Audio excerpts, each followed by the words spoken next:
LaBorwit. Did I say that right? You did. You nailed it. Awesome. Awesome. So, for anyone that is joining us for the very first time, Recipe for Success is focused on really combining my love of cooking with my love of a lot of other things.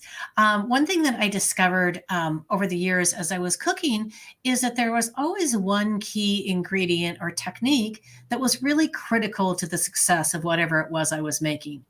And the more I thought about it, the more I realized that was true in business and pretty much anything else we do in life. So I've had the pleasure over the last year or so of really trying to focus on women doing great things in their respective industries. And so, as I've already mentioned, my guest today is Adrienne LaBorwit. She is with TrueRx, which is a pharmacy PBM. It sounds confusing, and I'm going to assure you it is confusing, but we're going to try and make it a little less confusing by the end of this. So I'd love to kick it off by letting Adrienne introduce herself and tell us a little bit about herself and her career history. Thank you, Nancy. Thank you for having me on your show today. I'm really honored, and I'm looking forward to sharing more about my background, our company's background. But my name is Adrienne LaBorwit. I am Vice President of Strategic Initiatives at TrueRx Health Strategists. We are a pharmacy benefit manager, and we are here to help employers and patients control costs and improve health. A little bit of background on myself. I was born and raised in Indiana.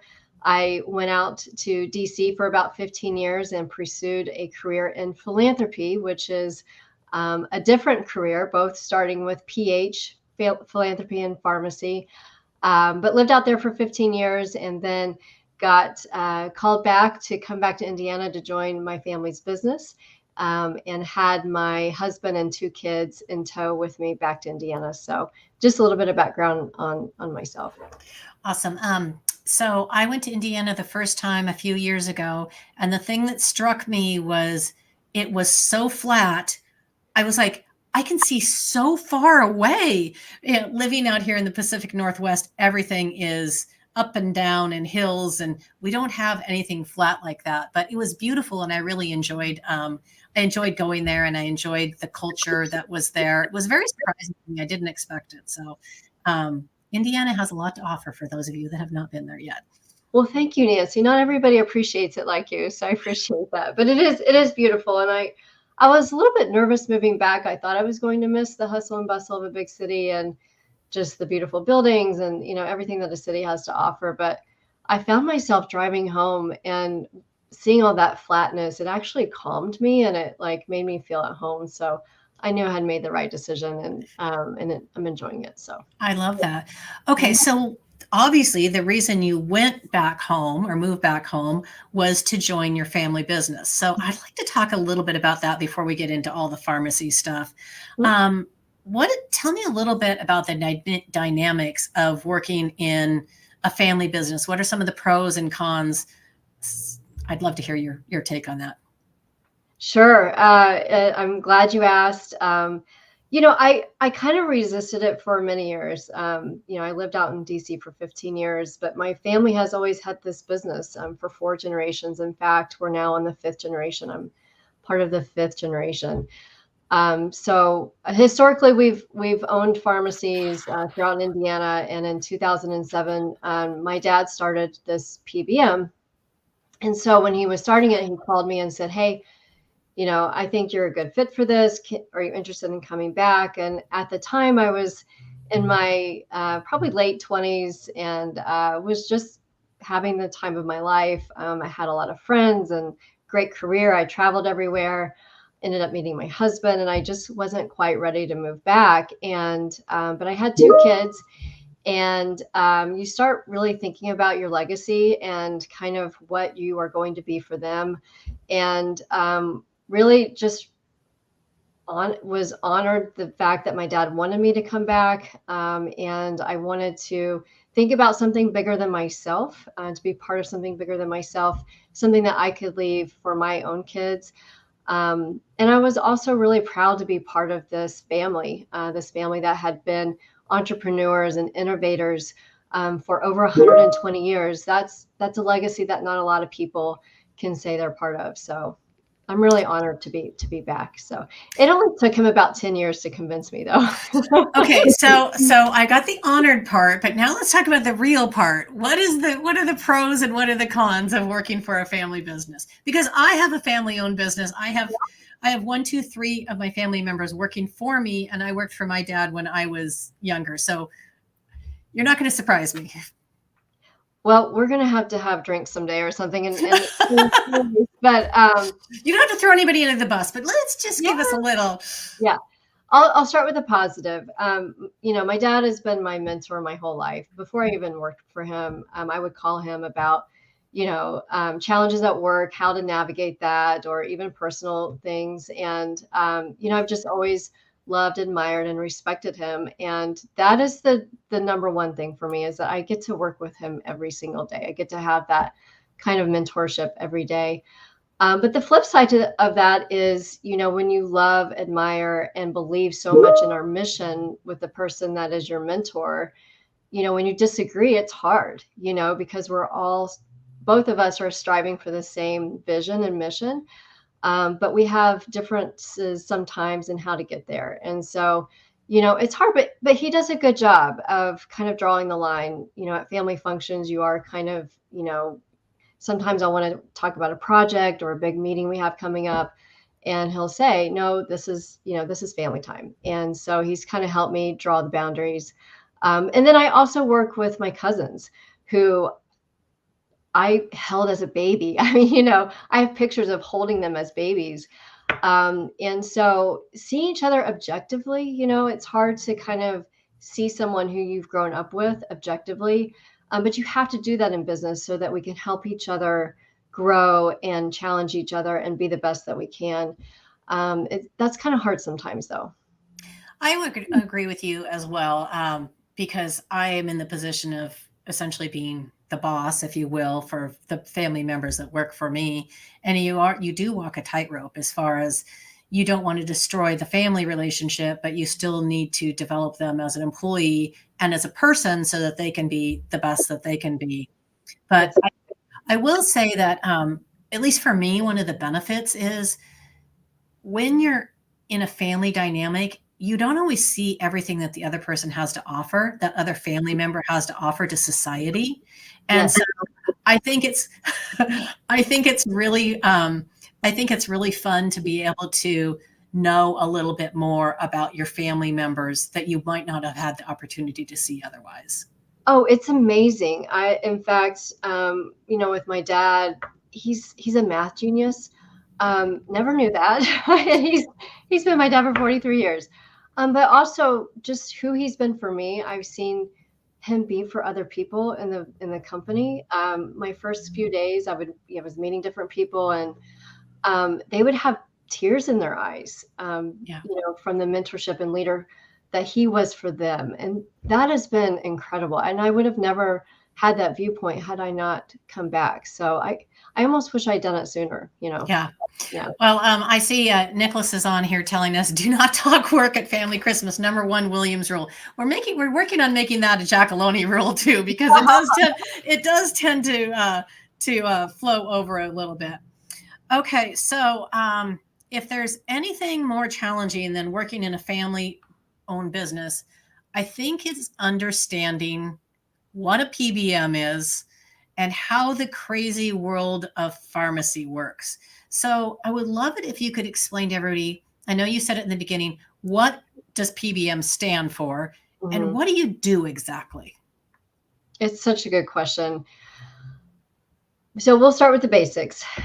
PBM stands for Pharmacy Benefit Manager. And I found myself really struggling to explain to my friends that I've had for 15 years what my new job is. And so the way I describe it to friends and family is we are the pharmacy insurance on your benefit plan. So just like you have your medical insurance when you walk into a doctor's office and hand them your insurance card, TrueRx gives you that pharmacy card that you bring into the pharmacy for your insurance. So that's what I would explain to someone who was a friend or family member. To someone in our industry, in the benefits industry, PBMs initially started out trying to help employers have the capability of offering affordable pharmacy benefits to employees. And of course, like anything else in healthcare, they saw all the revenue that could be made and really started to exploit that. So when you hear about the big three PBMs, that is your Optum, Caremark, Express Scripts, those three PBMs they hold probably 90% of the market. So the majority of the market. And they are also owned by insurance companies. So Caremark or pharmacies. Caremark is owned by CVS. Let's see here. Optum is owned by United Healthcare. So you can imagine all the non-transparency that happens with those kind of partnerships. So we are here, TrueRx Health Strategists exist today because my family, they've been business owners for, like I said, over 120 years. And as employers themselves, they were offering pharmacy insurance for their 600 employees. And they started to see how badly, even being pharmacists, keep in mind that we were a pharmacy company and getting, the kind of the wool thrown over our eyes from, a PBM like Optum. They were charging us way more than what it cost for us as a retail pharmacy to dispense those prescriptions. And so that was kind of the first viewpoint that we had on big PBMs and how badly they were taking advantage of those revenue streams. They were spreading the company, us as a company, more to fill those prescriptions at the pharmacy. And so at the base level, PBMs offer pharmacy insurance. They exist to help employers be able to provide pharmacy insurance to their employees. They adjudicate the claims, they provide reporting, and they're supposed to help you with your medication costs. But we'll get into that later, I'm sure. So, again, if I'm the layperson, if I'm out here in YouTube world and I'm watching this and I'm going, well, that sounds good. I'd like to have TrueRx. It's not something that as an individual you can choose. It Correct. Is something that is included in a self-funded employer plan. So it's really important to make that distinction because if, for instance, your employer buys their medical coverage through Blue Cross or Blue Shield or Aetna or United Healthcare, you have no say in who that pharmacy benefit manager is. Generally, as we've learned, oftentimes they're using a pharmacy benefit manager that they already own. So they're getting revenue on top of revenue on top of revenue. And so one of the benefits of going into the self-funding world where you have more control over the different components of your plan is that then you have the opportunity to choose who you want your pharmacy benefit manager to be, and you have more insight into what the actual fees are. So I think that's important to understand because you don't have any control unless you happen to be in that segment of the market. It's a very good point. It's a reason why companies choose to be self-funded because their premium costs go up year after year. Their healthcare costs are going up, and they really want to take back the control. In fact, that's one of the things that we say we do. We help companies control the uncontrollable cost of medications. And so we're here to help companies support them in that self-funding position that they want to be in. Well, I've been in this industry a pretty long time. I hate to admit it, but when I first was working in the benefits space, prescriptions were a pretty small piece of the puzzle. As far as the total cost of healthcare, they were 10, 15%. And now we're seeing them in excess of 30%. In some plans, they can be almost as much as 50% of the total cost of all claims that are processed. So the importance of working with a good pharmacy benefit manager can't be emphasized enough, because if you can get your arms around that piece, you can pull your whole healthcare spend down significantly. It's so true. Even in the 3 years or 4 years I've been doing this, we've seen dramatic changes in the percentage of which prescription costs are compared to the overall healthcare costs. We get claims files sometimes where the pharmacy cost is actually more than the healthcare cost, than the medical side. So the landscape is changing dramatically, and the advice that we have to our advisor partners like yourself is to, really investigate the pharmacy piece. It's really the low-hanging fruit if you're trying to help a company control their healthcare costs. So, okay, so let's talk about prescriptions in general. So again, I'm, Susie Smith, I'm watching this and I'm thinking, okay, well, I can't choose my employer's health plan or PBM, but I have prescriptions. And one thing I think that's confusing to a lot of people is everyone knows what a generic is and everyone knows what a brand name drug is. Mm-hmm. But now we've gotten to all these different layers of, now we can have a preferred brand, a non-preferred, a preferred generic, non-preferred, and then we have this whole other animal called specialty drugs, which we'll leave to the side for the moment. But how do pharmacies or how do PBMs choose or decide what drug goes into what tier? It's yeah, I've been doing this for 3 years, and the PBM world is incredibly complex, even for someone who works in it every day. So I really empathize with people who are trying to get their arms around this to try to understand it. Different tiers of drugs are really determined by two things, by the cost and how effective they are as the medication themselves. To give you an example of this, maybe 5 years ago, the American Medical Association came out and said that certain brand name insulins were more effective in treating diabetes than generic insulins. And so immediately the tier of those medications changed from, say, a tier 1 to a tier, or a tier 2 to tier 1, meaning they were the preferred medication for treating that diabetic condition. And you can imagine healthcare costs went up for those employers where there was a tier change in those medications. So it really just depends on the efficacy and the cost. And it's kind of a shell game at the end of the day. And I don't know that, we have all that much control over it at the end of the day. So there's all kinds of factors that go into that. Okay, so let's talk specifically about preferred brand tier, because this is one that we spend a lot of time battling. And I think that most people, most average consumers, can't understand when a drug that their doctor has recommended for them is not on the formulary. And they have to fight to get it covered.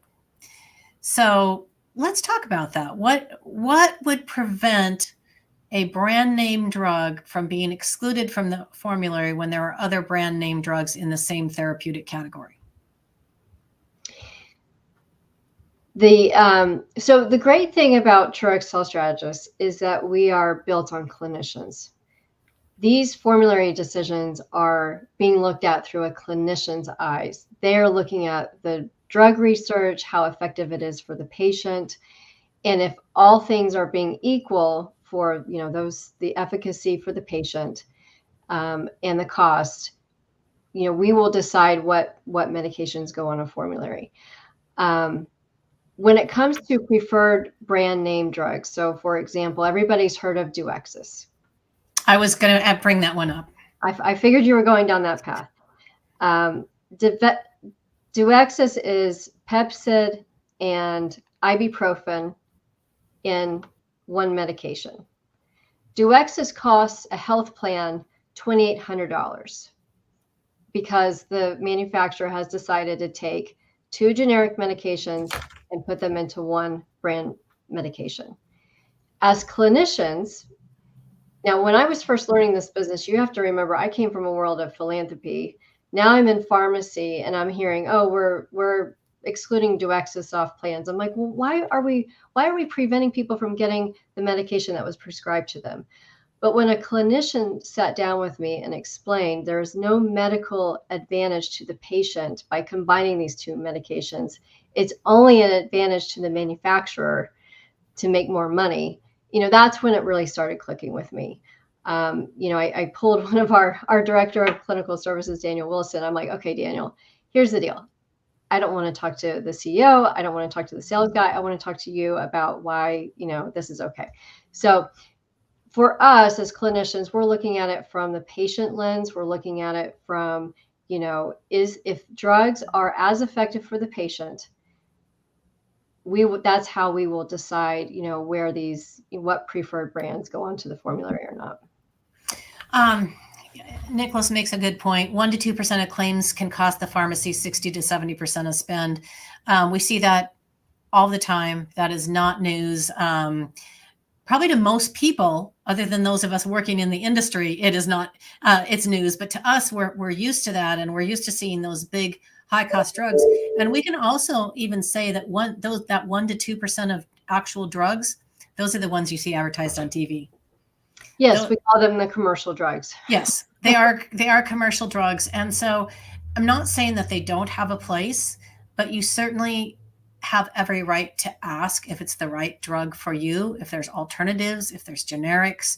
And just because a drug is excluded from the formulary doesn't mean that if it's medically necessary and can be proven, it won't be covered. You might have to jump through a couple of extra hoops. I just did that with a client recently. We got the drug approved because he had tried and failed 4 to 5 other medications in the same category, both generics and brand, and this was the only one that was working for him. So even though it was technically excluded, medical necessity will always override if it can be supported. So absolutely. Okay, so now let's think about, again, I'm at the pharmacy. Doctor's given me a prescription. Of course, I have no idea how much it's going to cost because they don't tell us. I walk into let's say I walk into Walgreens. I hand them my slip and they come back to me and they say, and I've given them my insurance information. And let's say I have an HSA, because that's a great example because prescriptions are subject to the deductible. And they say, oh, that's going to be $295. And then me being me says, hold on a minute, whips out my phone and looks up on GoodRx. And I'm like, but it's only $79 here. Mm-hmm. How is that possible? Nancy, this is such a good question. I experienced this myself over the summer. I got an eye drop. My eye was infected, and I went to the pharmacy, and my eye drop was $400. I called Nick, who's on the call right now. I was like, Nick, this is $400. What is going on? So here's the deal about GoodRx. They're leasing so first of all, the back engine of GoodRx is a PBM. They're leasing, of course. But they're leasing from many different PBM networks, where we only have one. We only have one network that we're associated with. So they can kind of pull from the best pricing from a lot of different pharmacy managers, which gives them a competitive advantage on the pricing. However, there are lots of things that go into how much something costs at the pharmacy. The first thing is which pharmacy you're going to. Mm-hmm. If you're at a CVS and across the street there's a Kroger from you, my recommendation is to go to the Kroger because your prescription is going to cost a lot less at any pharmacy other than the big three. CVS, Walgreens, and Rite Aid are going to charge you hands down more than any other pharmacy in your community. So that would be the first piece of advice I would have. The second piece of advice is GoodRx has done a great job of marketing. They have empowered the patient to shop the cost of their prescriptions, which is a good thing. That's what we want. For a PBM like us, we have an app where we allow our patients to shop the price of their prescription based on pharmacy, based on generic or brand. It's all right there in our app. So really, as a patient, the message here is to really advocate for yourself, figure out, what are your options when you have that expensive drug, because there's no, and Nancy, as you know, PBMs claim to be transparent, or GoodRx is claiming to give transparency to pricing. The reality is there's no transparency. As a patient, you really have to be your own advocate in the healthcare system, and pharmacy pricing is just one of those examples. So does it hurt an independent pharmacy if you use an app like GoodRx? Are they affect since your family owns a pharmacy? I'm going to ask it from the other side. Does it hurt an independent pharmacy if you use those programs? Nick, you want to reply in the chat on that? No. Nick is my cousin actually, and worked at our sister company in their pharmacy. So um, yes, well, I will tell you just from the retail side, we get reimbursed through PBMs. And so, our reimbursements on the retail side are much lower, as you can imagine, from an Optum or Express Scripts because and Caremark, because Caremark owns their own pharmacies. So in some cases, yes, he said. So it would depend where that GoodRx discount is coming from, I'm assuming. Okay. Well, it is something to be aware of. I mean, I continually educate my clients to check the good. I mean, I do it. I'm that annoying person that stands in the pharmacy line and says, "Is this the best price you can give me?" And then turns around to the person behind me and says, "You better check the app," because the differences can be hugely significant. Now, keep in mind that if you do use a coupon or like a pharmacy program, discount card, GoodRx, or any of those other discount cards, you are paying cash, and that does not apply towards your deductible or maximum out of pocket. And in some cases, that can be a big deal. So Nick says, in some cases, I've seen GoodRx cash prices are actually lower than the price we bought the medication at. So in other words, you're selling it almost at a loss. So it is important. But I think if nothing else, I always recommend that people, and again, you have an app, which not all pharmacies do, pharmacy PBMs do. Look it up, see how much it costs, compare, because it gives you a range of pharmacies that you can check. And then also call your independent pharmacies. We have a pharmacy that's local that beats everybody else in town. The best prices. I mean, people come from all over to go to that particular pharmacy because they do such a great job with pricing. So it is important to be a savvy consumer when it comes to your prescription drug medication. In most cases, if you're working with a pharmacy benefit manager like TrueRx Health Strategists, we're going to be either competitive with GoodRx or lower. There are some cases where they can offer a better discount, but not in many cases, especially if you're utilizing one of those independent pharmacies or even Walmart, Costco, any other pharmacy other than the big three. I think people just assume big box like Walmart means lower cost. In the world of pharmacy, that's not the case. So good. Well, thank you so much. Again, I just think it's such a confusing piece of the healthcare puzzle, and for as long as I've been doing it, sometimes I still struggle with some of the particular components of it. Okay, so other than pharmacy, let's talk about your other personal passions. What do you like to do in life? Oh, hang on a second. We have another comment. The cost with GoodRx is lower than the copays, even if the plan doesn't pick it up. Oftentimes it can be. Okay, we got another. Okay, in those cases, we actually lose that, or we will explain to the patient and offer them the best cash price we can offer them.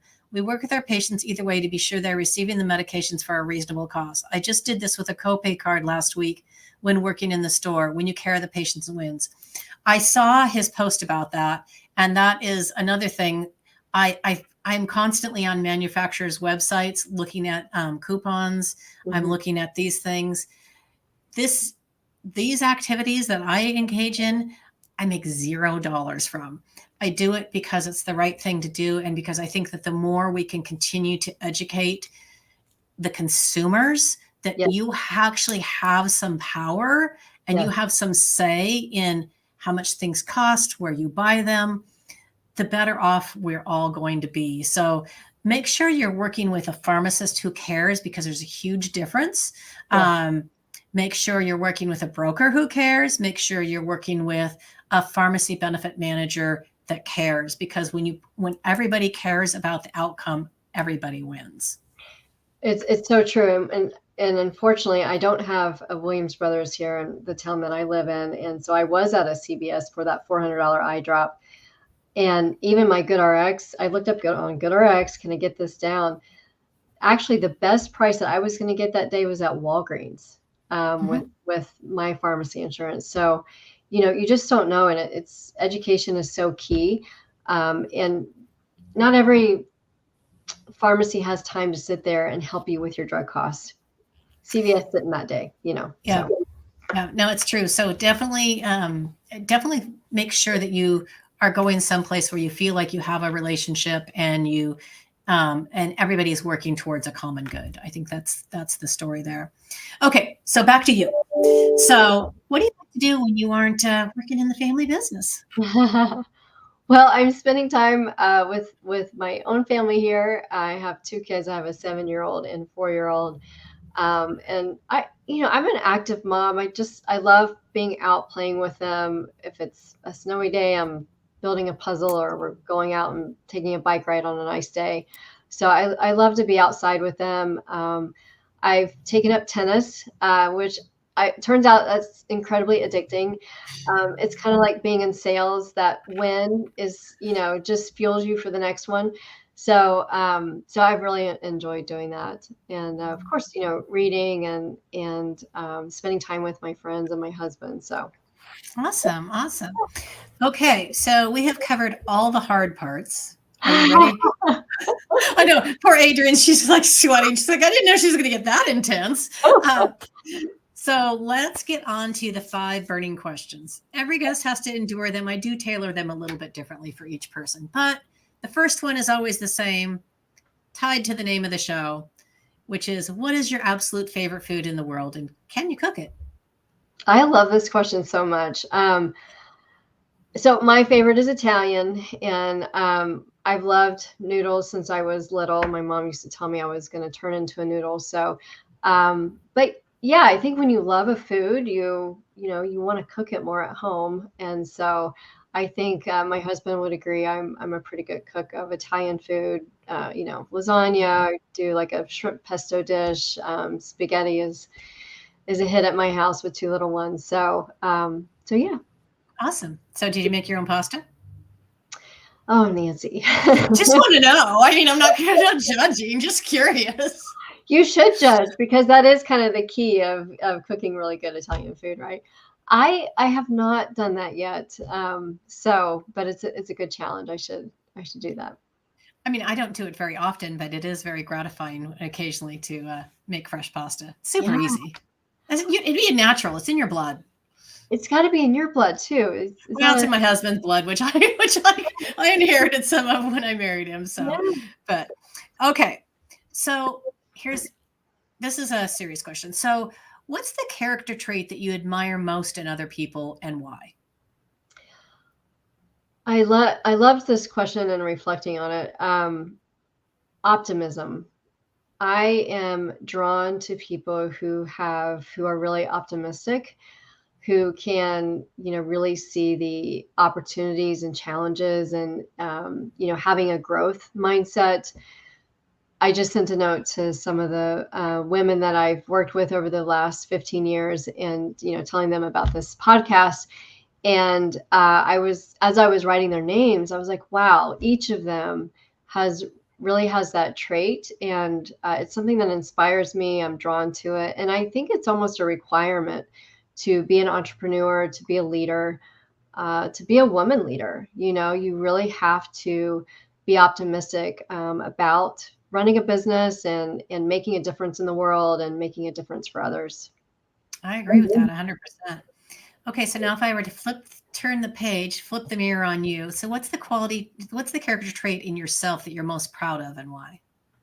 Oh my goodness. Now, you didn't have this on your list of questions. I didn't. It's a surprise question.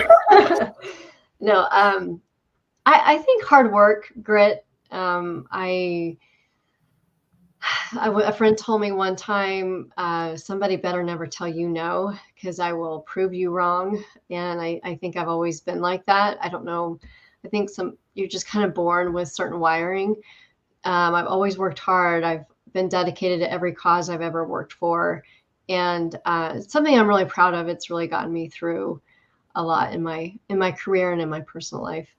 I love it. I love it. Okay, now I did read somewhere, because I'm a little investigator, that you do like to read a lot. So, who is your favorite author of all time and why? I struggled on this one because I don't have one. I love reading all kinds of media, whether it be books or I've got Harvard Business Review on my desk right now, leadership books, business running books. So it's hard to pinpoint, but I've been into Brene Brown's work lately, Dare to Be Great, Dare to Lead. And she talks a lot about vulnerability and authenticity, especially being a woman leader. I've been really trying to tap into that. And, but yeah, I love autobiographies. I love hearing about how people, their story, how they rise to the top. So it's hard for me to pinpoint just one author. Okay, well, I'll give you a pass. Okay. All right. It's not second to last question. So, what is your secret talent or something people would be surprised to learn about you? I have no talents. No, I danced growing up. I danced for 15 years, so I was a ballet dancer, and I'm also a very visual person. And you mentioned you did photography before we got on this morning. So I do wonderful things with pictures. I create collages and photo books, and it's kind of a passion of mine, because these beautiful photos sit in your phone, and I really want people to enjoy them, and so I'm often doing that for gifts, and but I find that it gives me a lot of pleasure to kind of look at the joy in a year, and the fun memories and all the people that were part of that. So. I love that.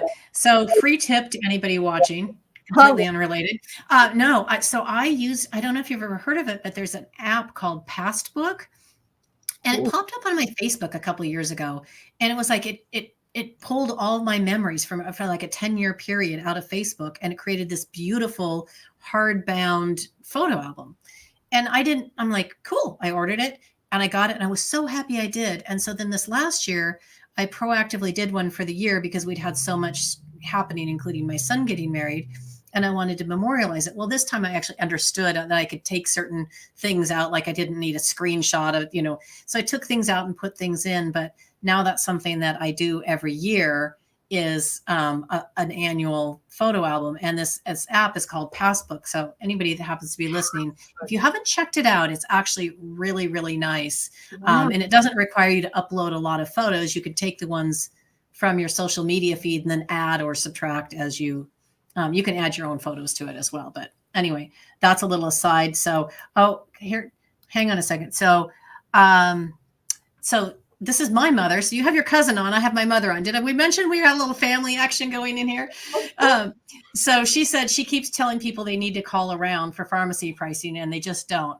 I found that the low-cost pharmacy and used them for years to have it mailed, and it's 3-month supply. So she did the same thing, and then made a comment about my Passbook, that the book was awesome. So anyway, thanks, Mom. Best cheerleader of your life, right? Your mom. Yes. Okay, last question, and then you will be off the hot seat. So, who's the one person that you either follow on LinkedIn, you listen to on a podcast, that you would really most like to meet in real life and have a cup of coffee with? So I don't know if you ever listened to the podcast, How I Built This. I have not heard that one. It's a really good one. It talks about, it's a guy who interviews founders and CEOs of companies. So, anywhere from Whole Foods to Costco to Spanx. And Sarah Blakely, the founder of Spanx, was on one day. And her story is awesome. She was selling fax machines in her career and found pantyhose uncomfortable, and really had this passion to helping professional women feel more comfortable in their working clothes, and started Spanx. And what she has done with that company, going from fax machine salesperson to this global company that empowers women. She's just a huge women empowerment CEO. So I follow her a lot on LinkedIn, and I'm inspired by her story. I love it. So again, I don't know what you're bringing out my stories today, but No, please. another fun fact for you is a couple of years ago, I was flying back from, I don't remember where I was flying from, but I sat next to the owner of Whole Foods on the plane. Okay. And I didn't know who he was. I mean, he was sitting next to me and he was just the nicest gentleman. She shared his snacks with me. And then finally he told me, he's like, I work for this company called Whole Foods. And he told me his name. And so after I got off the plane, I talked to him, for a couple of hours. And I don't generally talk to people on the plane. I'm usually in my book or whatever. Right. And I got off and I looked him up and I'm like, oh my God, that was the owner. That was the founder of Whole Foods. And I mentioned it to somebody I know, and they were founded in Austin, Texas is where the first one was. And she's like, oh yeah, that's who you were sitting next to. He's like, that's just the kind of person he is. That is crazy. You should listen to his How I Built This. I will have to, I'm going to look it up now. It's awesome how he started. And, as a growing company, you always have private investors that want to come in and invest in you and help you grow more. And he resisted that for a long time because he wanted a specific product. So yeah, it's a great story. Yeah, I will definitely look that up. Well, thank you so much for your time, Adrienne. So if people want to learn more, specifically employers either in the self-funded market or brokers that are in that market, what's the best way for people to get in touch with you? Adrienne L at TrueRx.com, or you can visit us at TrueRx.com, and we'll be happy to get back with you. Awesome. Well, thank you so much for your time today. And thank you everyone who joined us. Thank you, Nancy, for having me. It's my pleasure.